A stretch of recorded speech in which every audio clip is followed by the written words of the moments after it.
Albedo with Flints. What could they be chatting about?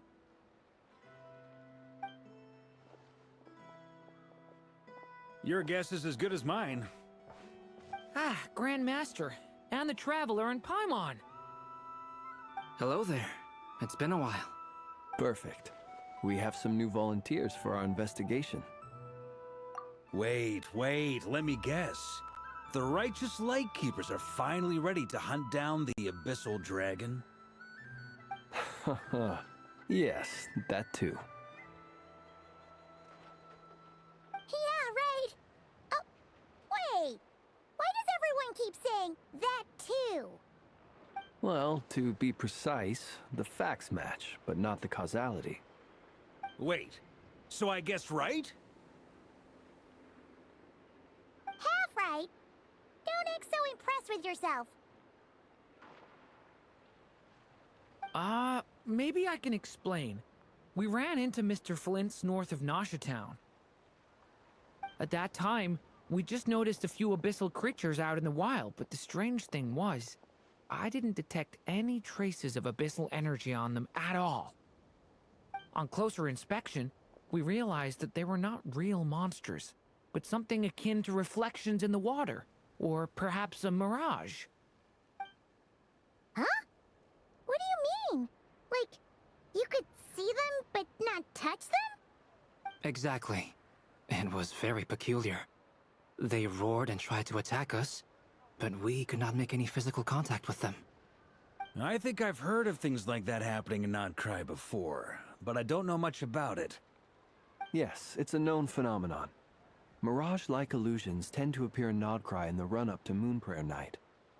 From a distance, they appear quite real. I myself thought that Misters Durin and Albedo were locked in battle with abyssal monsters when I first arrived. But after sharing intel and investigating a little further, we can confirm that these illusions are harmless. There is no great cause for concern. All the Mirage stories I've heard are either animals, rocks, or small houses. Abyssal monsters, though? That's a first. It's a first for me, too.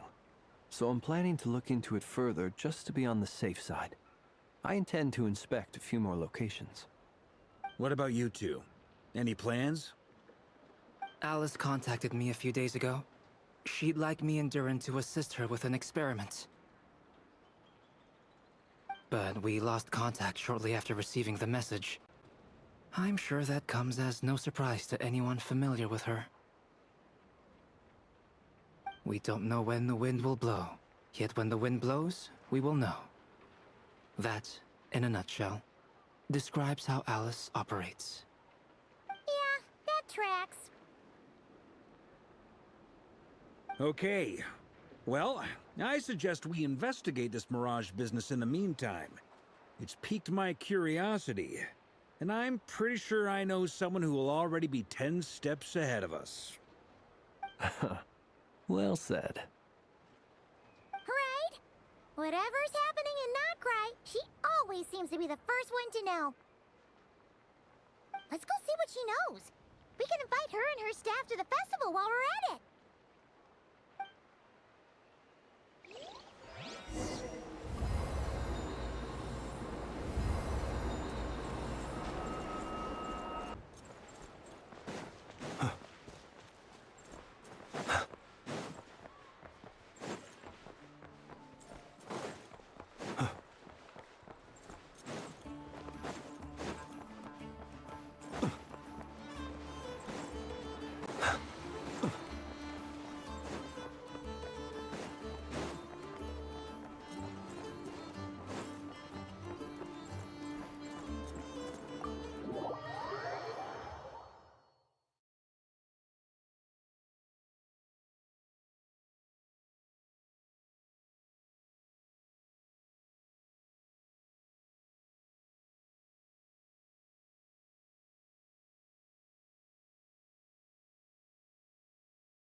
You're right, I have noticed. There's certainly something a little fishy about this situation. Only a little, though. Records indicate that this phenomenon can occur in the days before and following Moon Prayer Night. That said, it has always been a rare sight in the past. The odds of encountering these phantoms are similar to looking up in the night sky, happening to see a shooting star, and managing to make a wish before it disappears. But this time, either everyone's getting lucky, or they're appearing far more frequently than usual. Yehoda's out gathering intel as we speak. In the meantime, let me check off some points of interest. First, the Abyss. The ones we saw seem to be abyssal monsters. Indeed.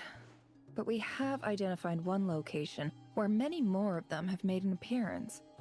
And not just monsters, but human phantoms too.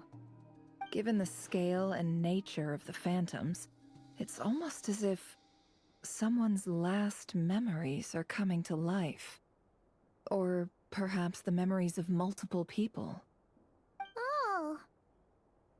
So you mean the phantom monsters are hunting down the phantom humans? Exactly. The phantoms can interact with each other, but we have no means of intervening. In addition, some of the human phantoms would seem to be from the very distant past. This is clear both from the clothing they wear and the stories they tell. They claim to be from Hyperborea, a name which I've heard from Lauma before. If this is true, it means they must be from 6,000 years ago. Did Paimon hear that right? 6,000 years? It sounds like this merits further exploration. That'd be a big help. I'll leave it with you, Albedo. My knowledge of ancient history is non-existent. I used to doze off every time the pre-Knights of Favonius era came up in class. It's quite a miracle that you were able to understand these phantoms' speech, given how long ago they lived. I suppose you're right. But I'll leave the archaeologists to ruminate over that conundrum. As an intelligence broker, my sole interest is in the value of the information I gather. Which, in this case, hopefully means earning myself some good favor with our dear Lady Moonchanter.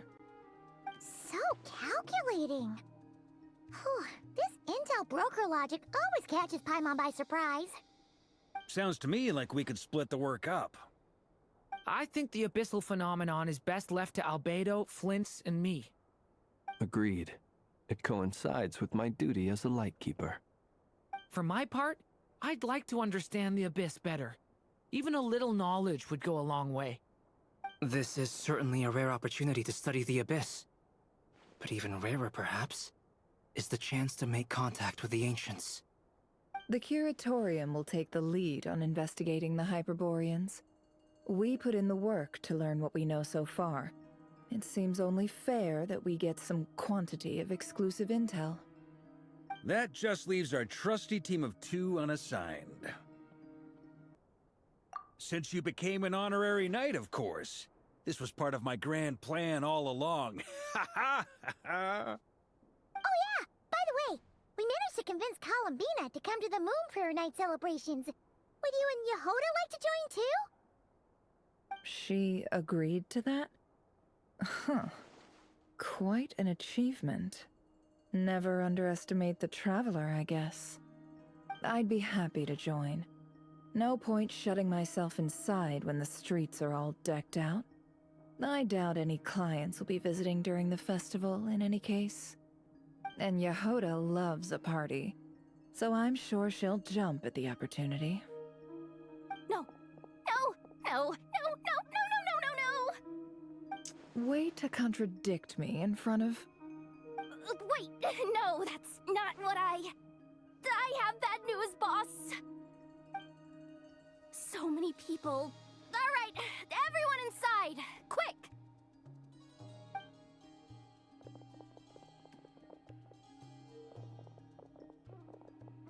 This is gonna sound crazy, but hear me out.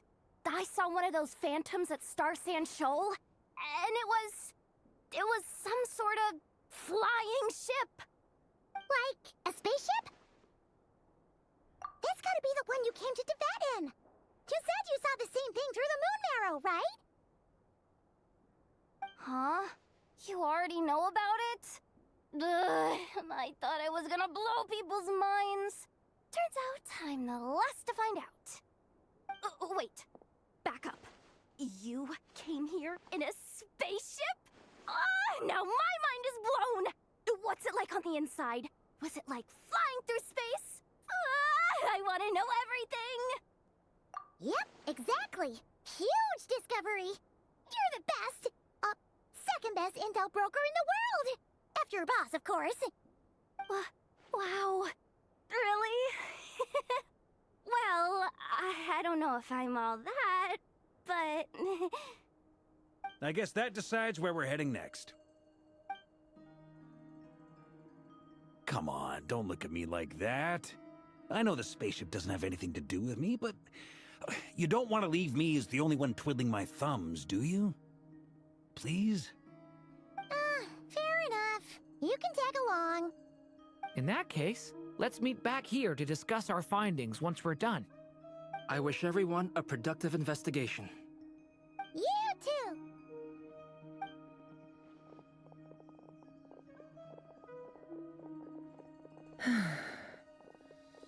What's up, boss? Aren't we gonna head out? Tell me, Yehoda, when did the curatorium start giving out intel for free? Oh, sorry, boss.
Wow, what do you know? Yehoda was right on the money.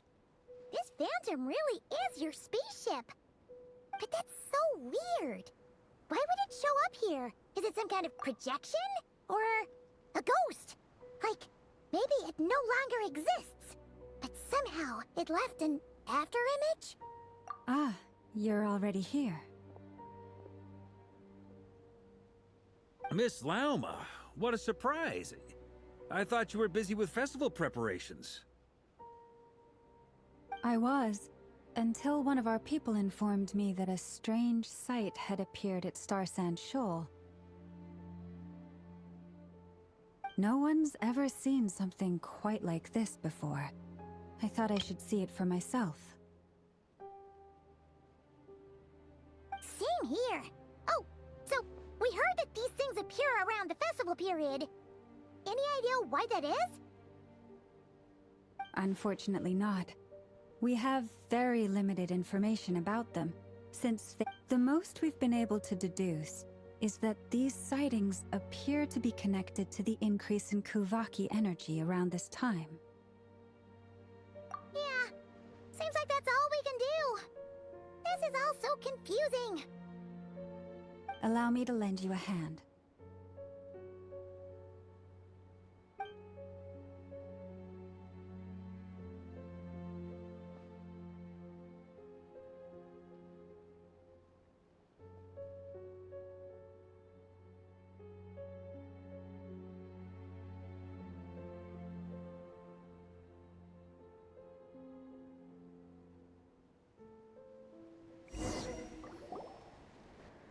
everyone.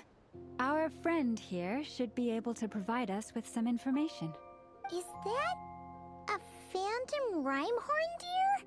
I've heard about how the Frost Moon Scions live in harmony with the animals and can even communicate with them. That's coming in handy now, for sure. Okay. Yes, I understand.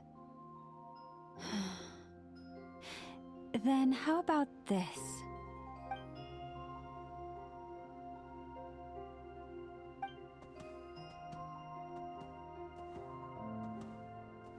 Oh, it's leaving.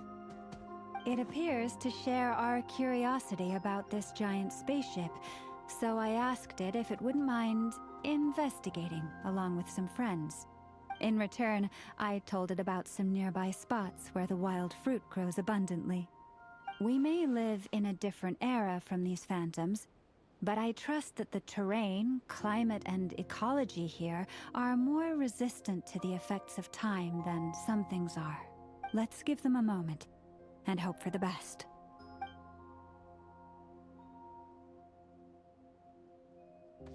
All back together? Must have been a lot of fruit. Indeed. Now let me ask them some questions.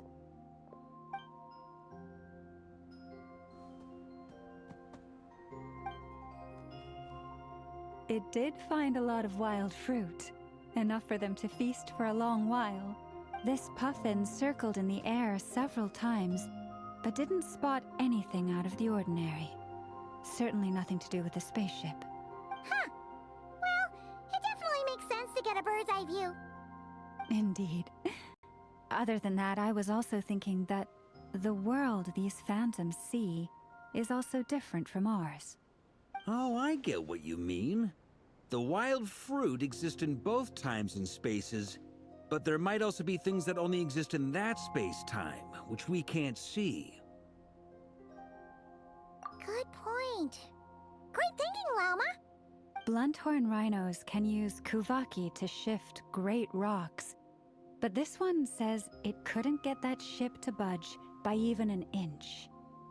The sniffer mole tried too, but despite being a skilled digger, it could not get through.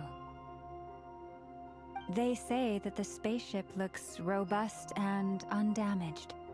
It seems completely impervious to any and all attacks. Whatever lies within is well defended from harm. So, just like us humans, there was nothing they could do about this spaceship either. Yes, still, they deserve our thanks. We are grateful for all your efforts, dear friends. Now go, and enjoy your feast.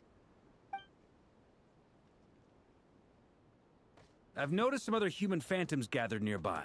Come on, let's go talk to them.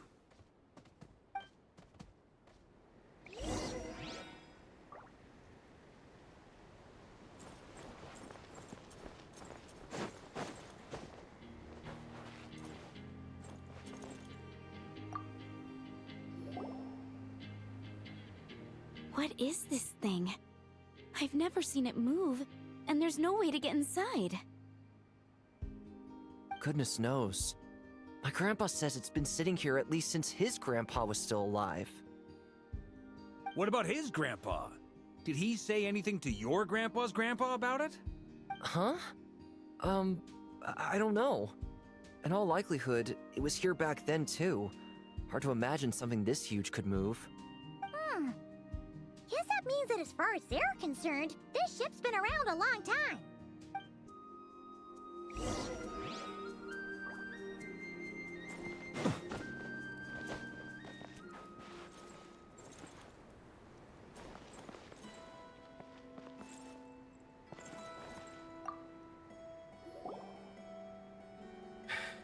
Come on, brothers. If we can get even a small chunk off of this thing, it's gotta be worth a fortune. Today is the day we strike it rich. Huh? You mean Paimon? Yes, brother, I shall join you. Let's make our fortune. We should go with them. What the? This thing is crazy tough. I can't even scratch it. What's it made of? Sorry, brother. Looks like we'll have to seek our fortunes elsewhere. Enjoying yourself? I was just seeing if I could influence this phantom's perception by playing. But nope, no dice.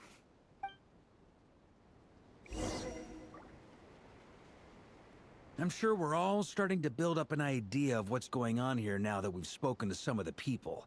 These phantoms are reenacting real historical events in Nodcry. It's almost like we're in some kind of interactive stage play. We can talk to the actors, but the plot is fixed, and we can't influence it. It makes sense. History is set in stone. The objective facts of the past cannot be changed. Paimon totally thought you were just goofing around earlier. But actually, you were doing some serious investigating. Of course I was. Anyway, at this point, I think we're forced to conclude that although the Phantom spaceship is right there in front of us, we aren't going to learn much about it from these people.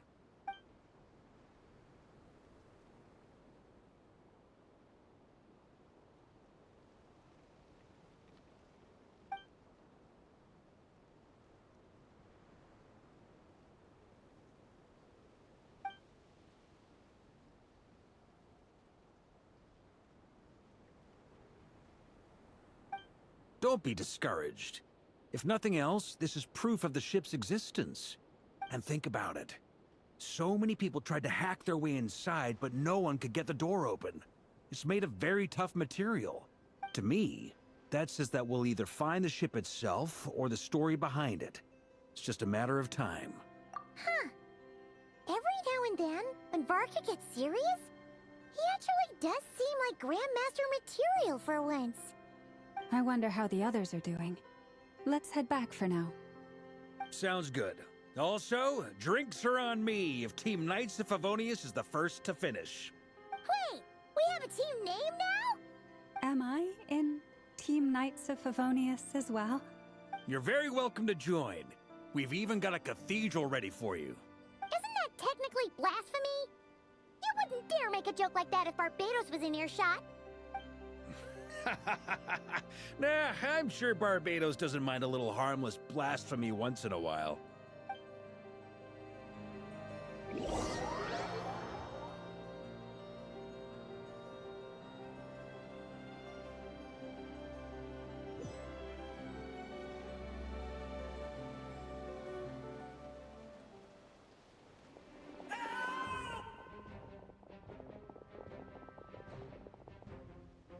Oh, no! Get away! Oh.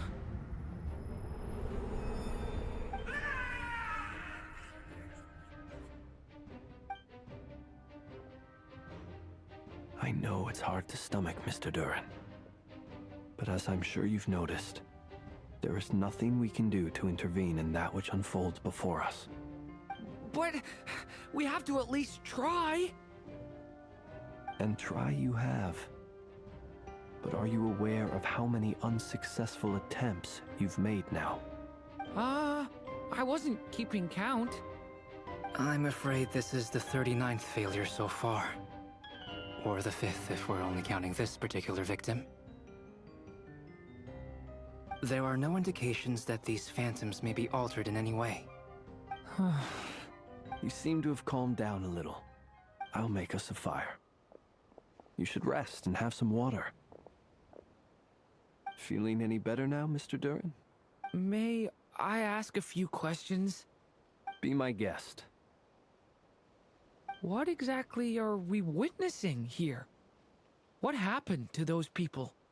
My guess would be that we are seeing Nodcry during the Conrian Cataclysm. Would that be accurate? Conria. That is correct. As you know, once the Abyss senses even the tiniest crack, it floods in and spreads like wildfire. There was a time in the distant past when it permeated all of Nodcry, causing immeasurable harm. The people paid a terrible price to heal this land. Then, 500 years ago, the whole of Teyvat suffered an abyssal disaster. Once more, Nodcry was dealt a devastating blow. I see. In the face of the abyssal onslaught, all were like grains of sand tossed around by a tidal wave. Be they human, fae, or god. The moment you witnessed is but one drop in a whole ocean of catastrophe. All right. I guess that answers my second question, too. I wanted to know why there's nothing I could do to help them, and that's because what we are seeing is history. That would be my guess as well. As I understand it, history and fate are not all that dissimilar. The latter may be unseen to us, but both are immutable. Yes. Fate was determined long, long ago. I still have a couple of other questions for you, Mr. Flint's. You mentioned more than one abyssal disaster that has struck this land in the past. How can you be sure that what we're seeing is from the Conrian incident? And also, how are you able to stay so calm when you're talking about these events? From everything I know about you, you're not cold or ruthless, and you're not indifferent to the suffering of others. Alas, I am forced to show my age. I must be 600 or 700 years old by human measure. Wait, so you... One is not easily moved by history when one has witnessed the truth firsthand. I'm sorry.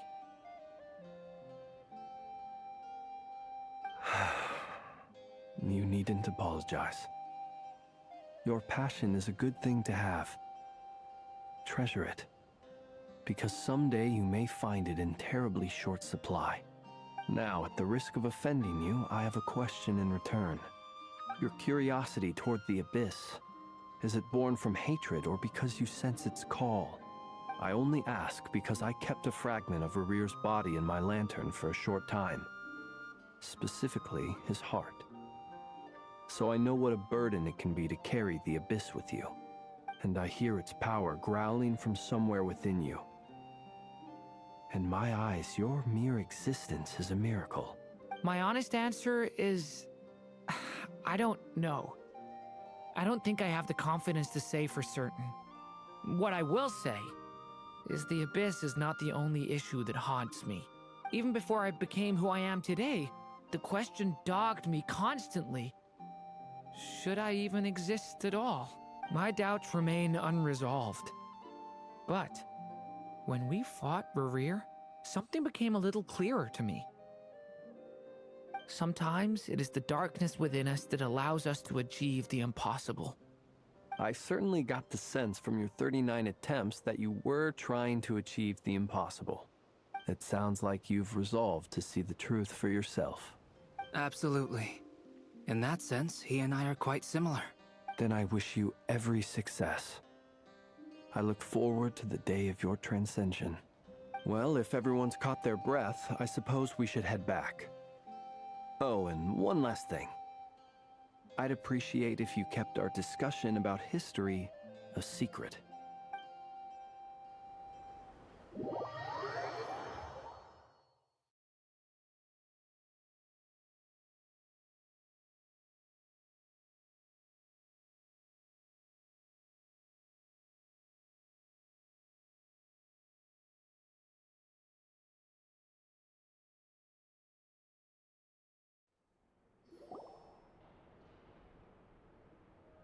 Incredibly, our separate investigations led us all to the same conclusion.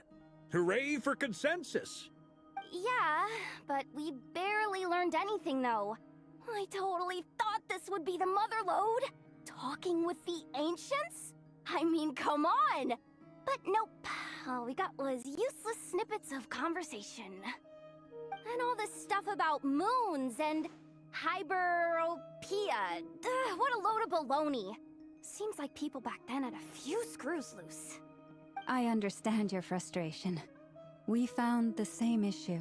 Each phantom only showed a very brief moment in time. There isn't much value to be found in these miscellaneous fragments of a civilization's history, no matter how glorious it may have been. If there's a silver lining, it's that these phantoms are harmless to the present reality. They shouldn't get in the way of the festivities. Paimon agrees. And not just because it's the first thing she understood in this whole conversation. You look disappointed, Nefer. Is something the matter? What do you think? We all worked our tails off, but the only one to gain anything from it was you, Lady Moonjanter. Well, please do share the Hyperborean records with me. I will gladly inscribe them in our people's documents. Oh, duh! Yeah! That was it! Hyperborea! Hyperborea. I'm serious. Only an expert in the Frostmoon Scions and their history can turn these records into valuable research material. The alternative is to let them gather dust on the Curatorium's storage shelves until the pages turn yellow. Nefer, you're wise enough to know that cooperating and sharing the profits is the best course of action here. Well, that goes without saying. Sure, let's do that. Huh? But didn't you say we aren't supposed to give out intel for free? Sorry. Shutting up. Now is not a good time to push Nefer's buttons. Anyway, back to Moon Prayer Night. I'm thinking that we should prepare something a little special, aside from the usual decorations and so on. You mean a parting gift? Can't go wrong with food. Although, does food go bad on the moon? Perhaps a lantern would be a better choice. It might be dark up there. It could prove difficult to light a lantern on the moon. Magical stones might serve that purpose better. What about a clockwork mecha model from Fontaine?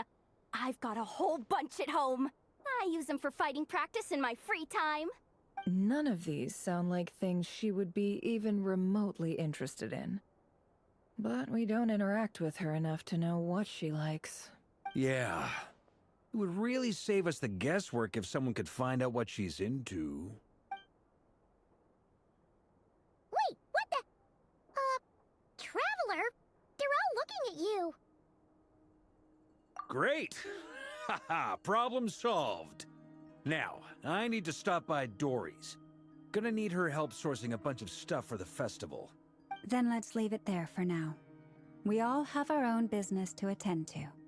Traveler, if you find out what Kutar likes, let us know right away.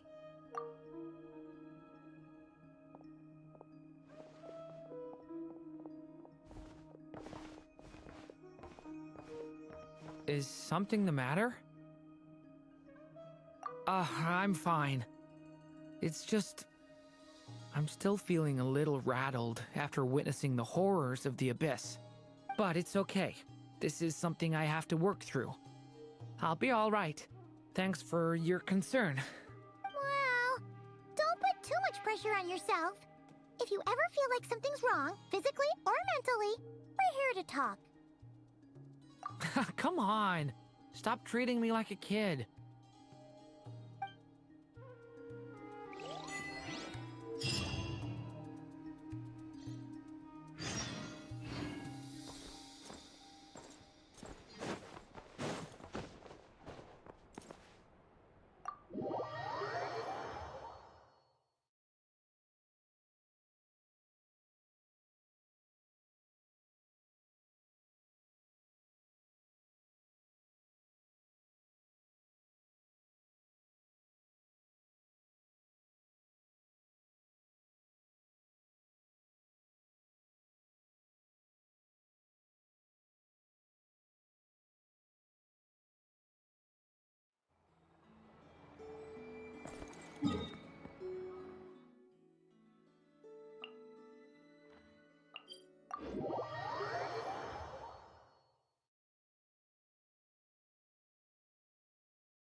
Columbina, we're back! Huh? She's not here. Weren't there a few Kuhenki here last time, too? Where did they all go? Walkies? For Kuhenki? You're not pets, you know. Oh, well. Looks like we just came at a bad time. Let's try again tomorrow. There's still a few days until Moon Prayer Night, so we're in no rush. Besides, she needs time to rest anyway.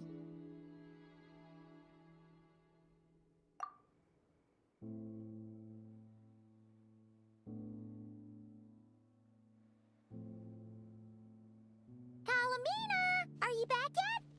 Oh, how strange. Looks like she still isn't here. Right? It's not like her to spend so much time outside. Especially since she's worried about attracting unwanted attention. What about Luonatar? Luonatar, you there? Hey! Do you know where Columbina went? Sorry, didn't understand. But if you know where she is, could you take us to her? Yeah, that's even stranger. What about him? Oh, that's not good news. They change color when Columbina gets weaker, right? And they look super pale right now. Good idea. She might know what's happening.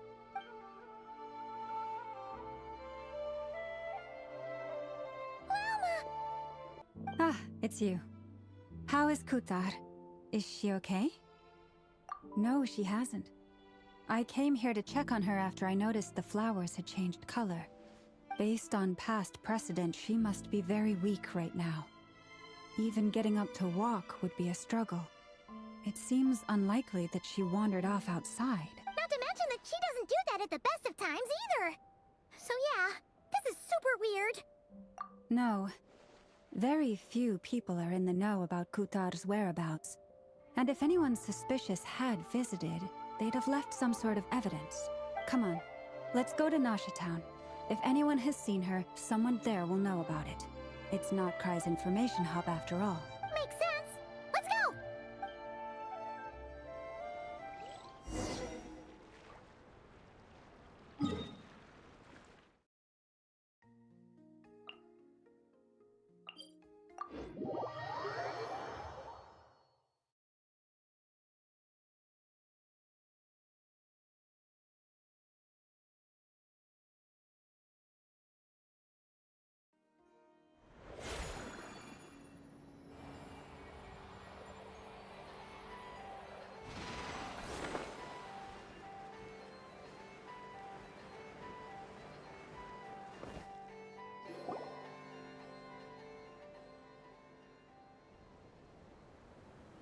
Wait a moment.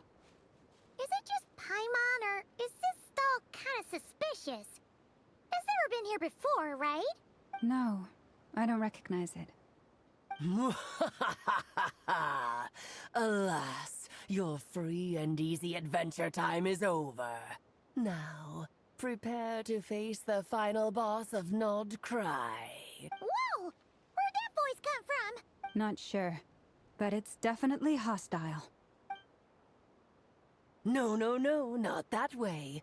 The final boss is right here. The sniffer mole? That's the final boss? Surely not. Also... Okay, the jig is up. I'll stop teasing you. Turn around. I'm right behind you.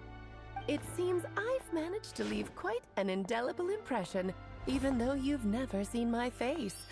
Ah, nothing could make a great mage more pleased with herself.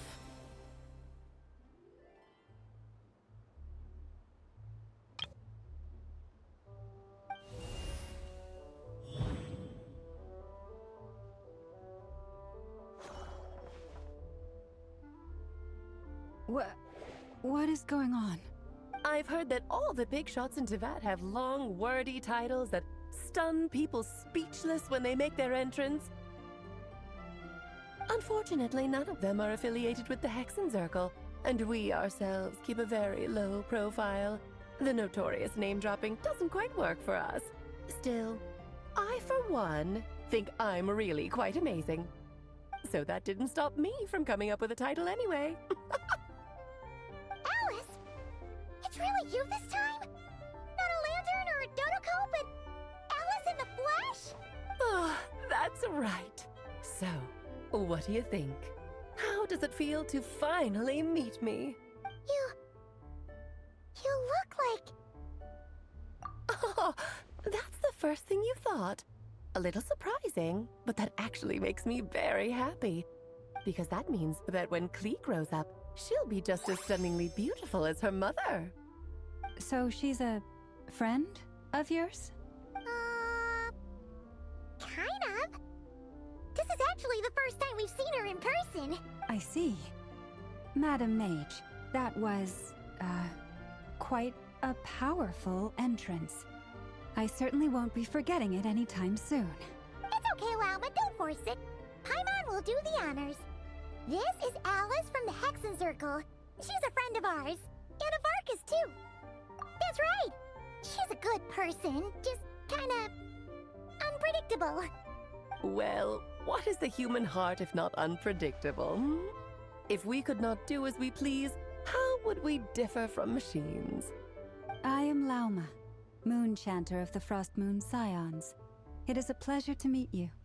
Oh, I know. Before you got here, I spent a good, 15 minutes getting up to speed on Nodkrai's present situation.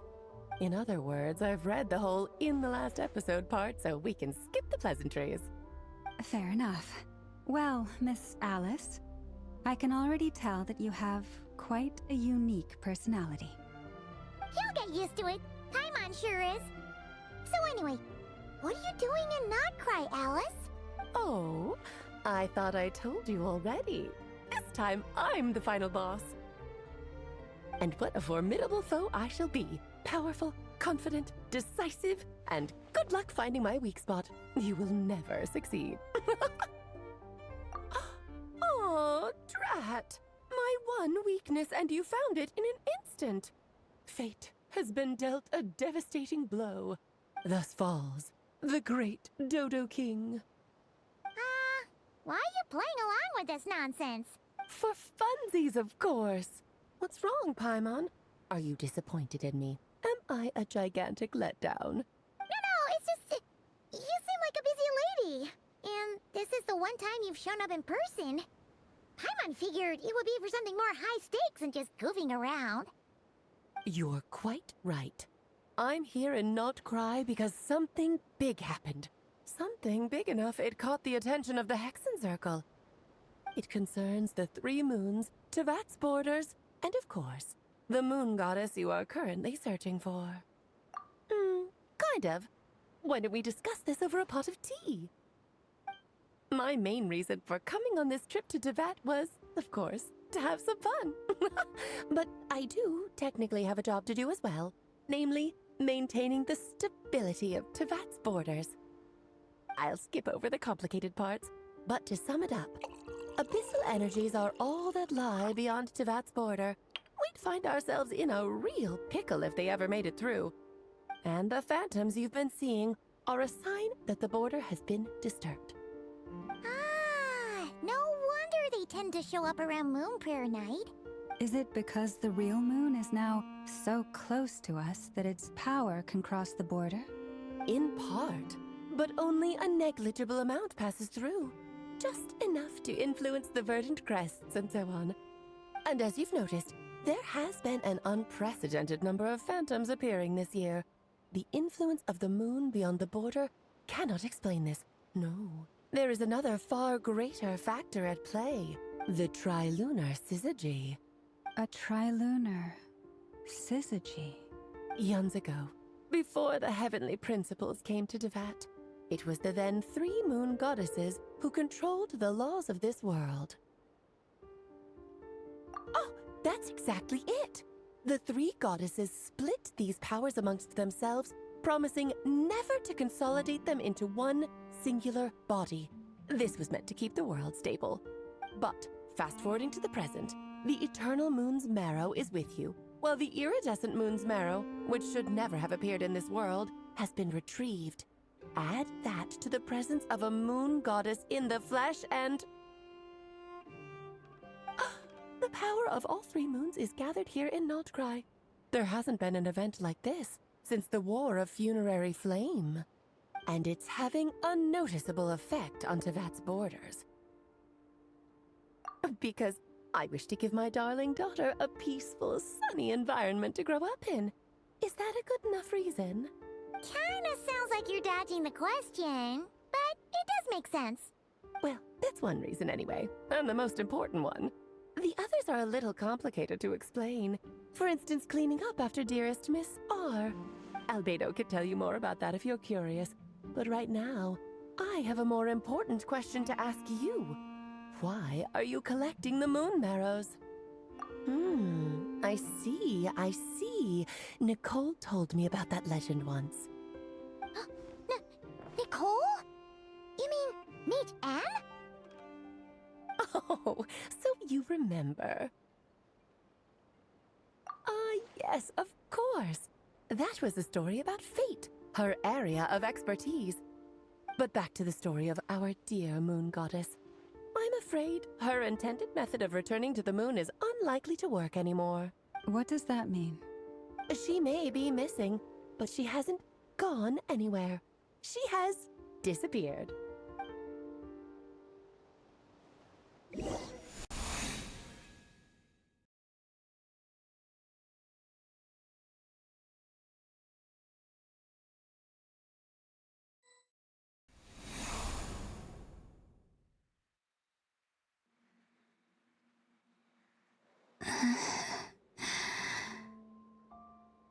My body is so heavy. Wait, no. It's my mind that's heavy. My arms and legs are as light as a feather. What's happening to me? I feel drowsy, like I've been asleep for too long. Is it daytime or nighttime? Is the moon out? I think I'll go for a walk.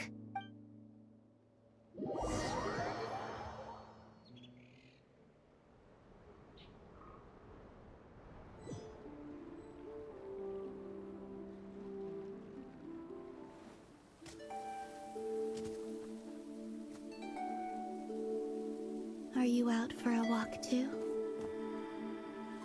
Huh?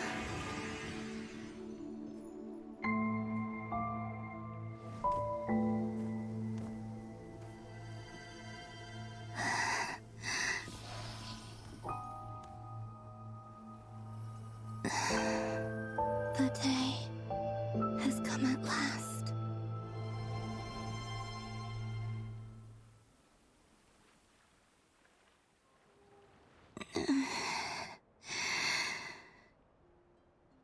Have I grown so weak that I can't even sustain my physical form? But Moon Prayer Night is nearly here. I was so close to returning home. Death is near. Is this how it ends for me? Will I return to the moon after I disappear? Or... I don't want it to end like this. So far, at least, I still exist. Even if not physically, I can still feel. But as my power wanes, I'm sure that too will fade. I suppose I might take one final look at this world. The world where I was born.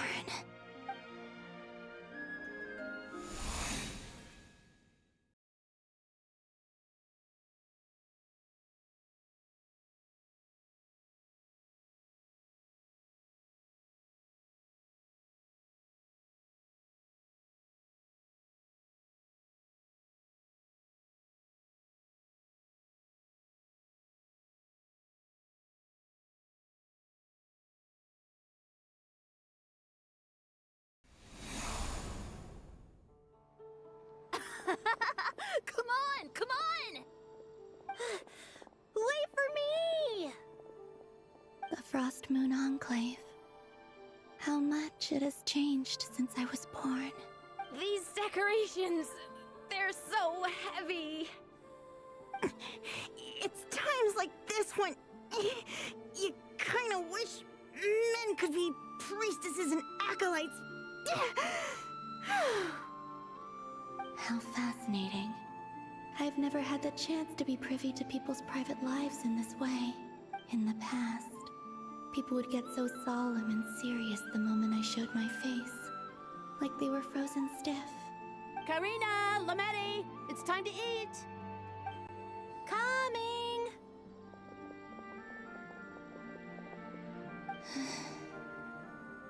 I want to watch them a little longer.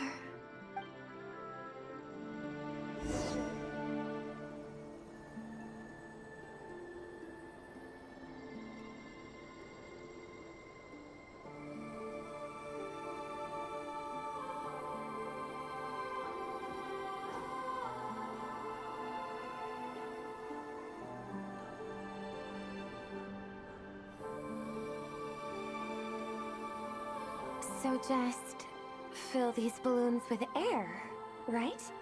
Yep. Try a couple now to test things out. The rest can wait till Moon Prayer Night.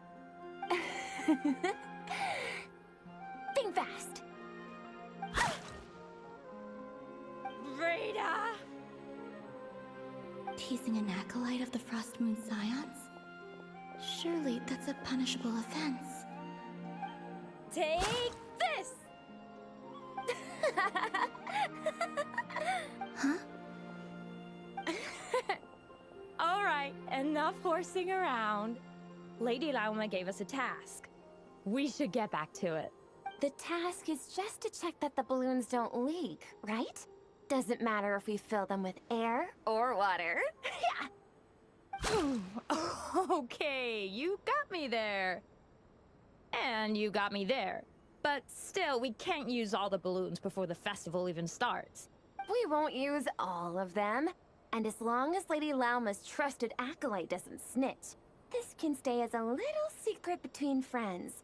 A couple more can't do any harm, right? Oh, you menace. Then, think fast!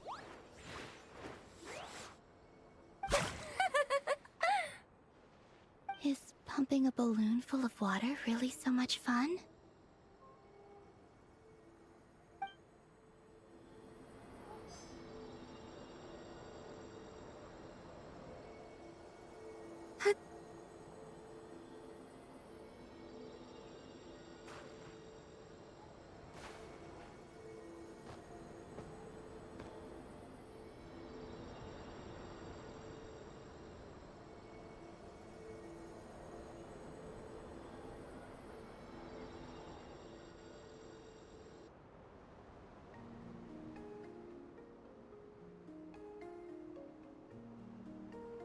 I'm sure you're both tired from playing all day. Come on, eat up.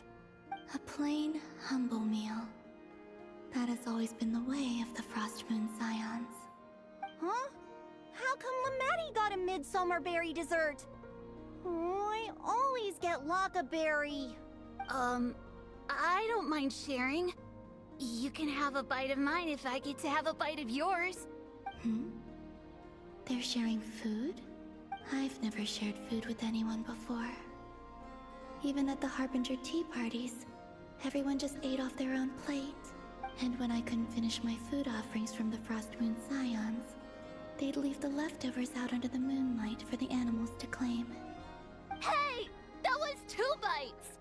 Oh, then you can have another bite of mine. Oh, you too. Oh, don't fret now. Here, have some of Granny's too. So this is what it means to be family.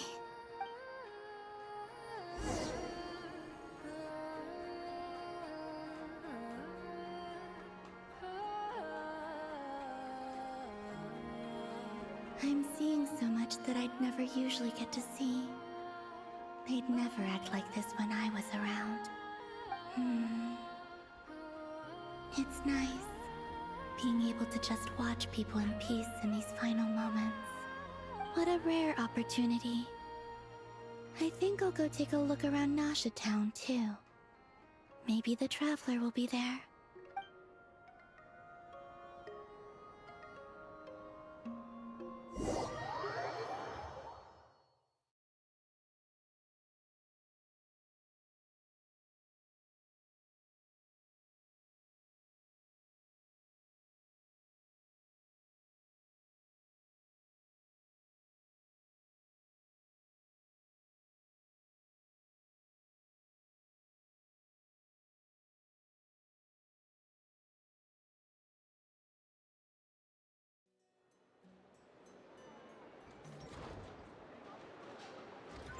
After the War of Funerary Flame, the moon goddesses were no longer recognized by Teyvat. They lost the whole foundation for their existence. That's why the moon goddess's strength is fading. She cannot withstand the world's rejection of her. To be more pedantic about it, the moon goddesses did something to offend the heavenly principles, and that's why they were ousted. Something of a recurring theme in Teyvat's history.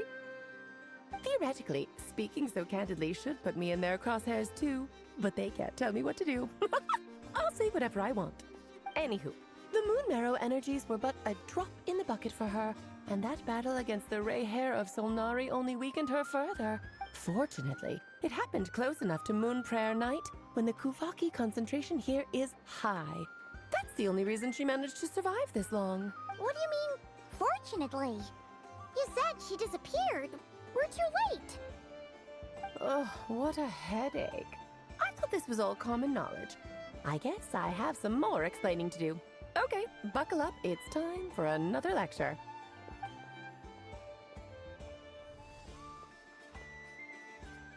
Now, I said earlier that the moon goddesses lost the foundation for their existence. The reason for that has to do with the natural order.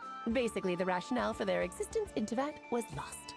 The same logic applies to the present moon goddess too. Consider her existence so far. Her comrades in the Fatui called her Damselette, and she was worshipped as Kutar by the Frost Moon Scions. But these connections have now been severed, whether by her hand or yours. So, the rationale that once sustained her existence is now gone. Wait, we did that to her? Oh, well, strictly speaking, yes. But let's not start pointing fingers, shall we? I'll only end up as the big bad villain, and that's not the kind of final boss I want to be. Of course I do. I'm only the greatest mage in the whole entire world. Now, if you wish to find your moon goddess, there are two problems we need to solve. Firstly, we'll need to strengthen the connection between her and Teyvat, at least enough to sustain her until Moon Prayer Night. Strengthen her connection. But does that mean I'll have to rally all the Frost Moon faithful behind this? I'm afraid a bygone faith and a former home won't be of any help to her now.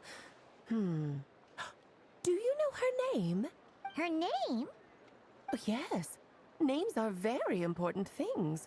A name is a fundamental concept that anchors one's entire existence. Then your first job is to find it. As a moon goddess, I'm sure she must have a name she identifies with.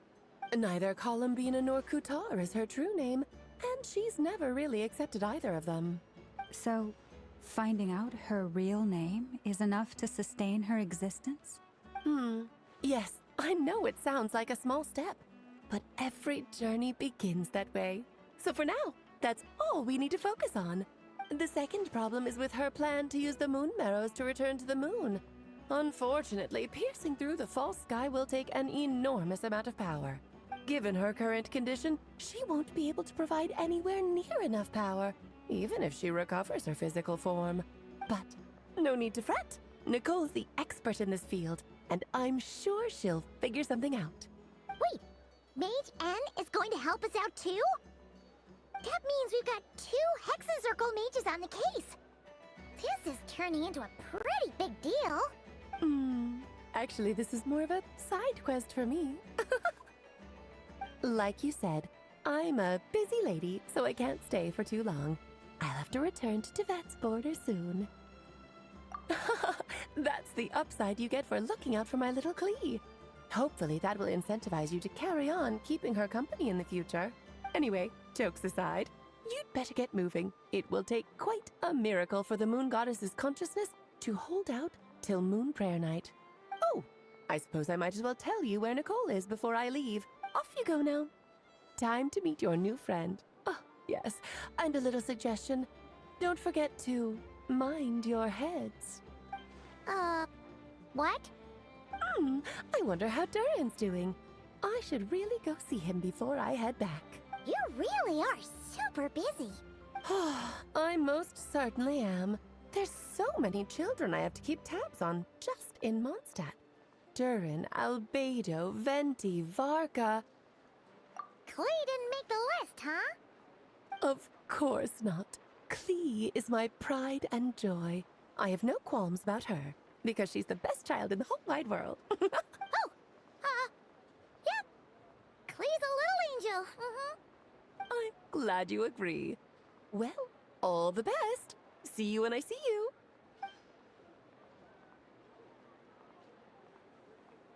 She left in a hurry. Yeah, she didn't pack up her stall. Should we handle it for her? I must say, I'm now very curious about her daughter. Klee, wasn't it? What's she like? That's a long story. Come on, we'll fill you in as we go.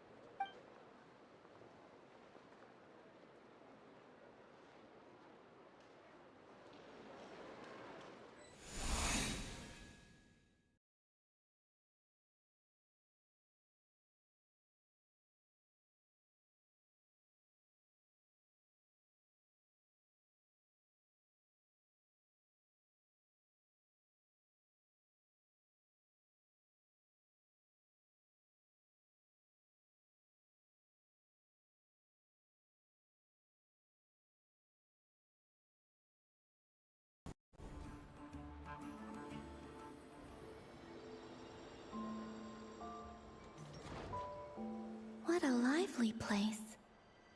I've never experienced Nasha Town like this before. Hey, you old geezer! Your hammer's rusted through! Who are you calling old geezer?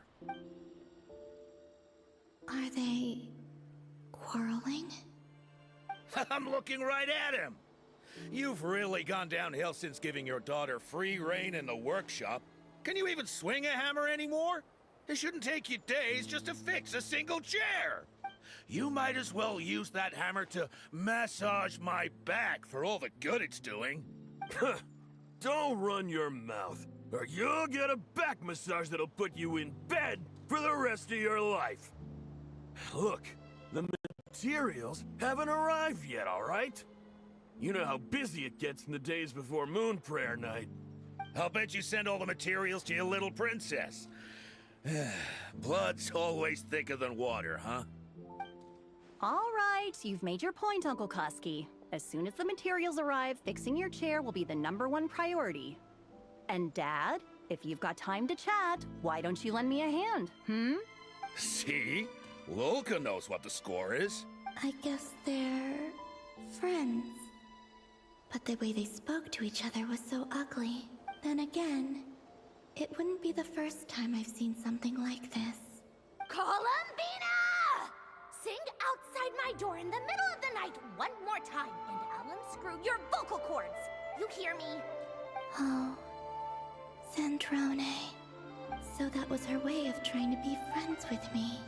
What a pity. I won't get the chance to say any ugly things in reply.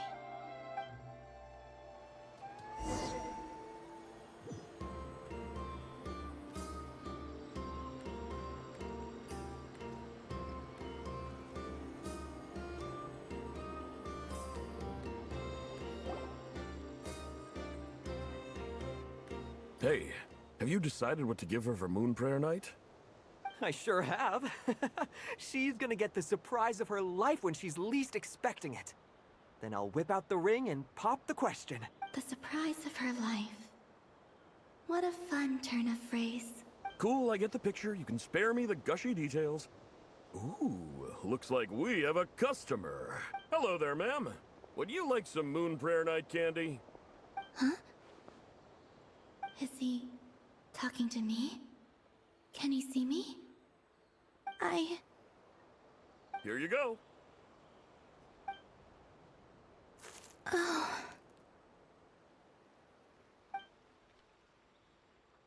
Come back anytime. Right.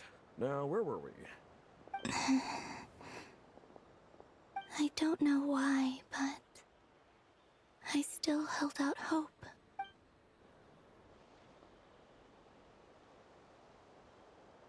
The most important thing right now is to find that mage. This name thing seems super important too, but where do we even start looking? I'd better go pay the Fatui a visit.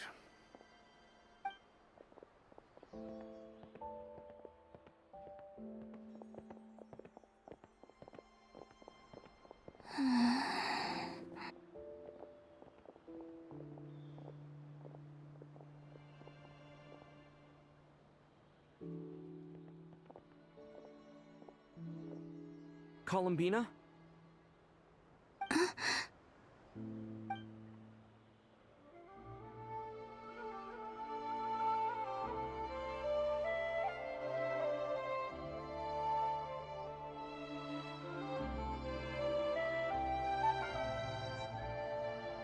Traveler? Let's go! This is no time to be spacing out!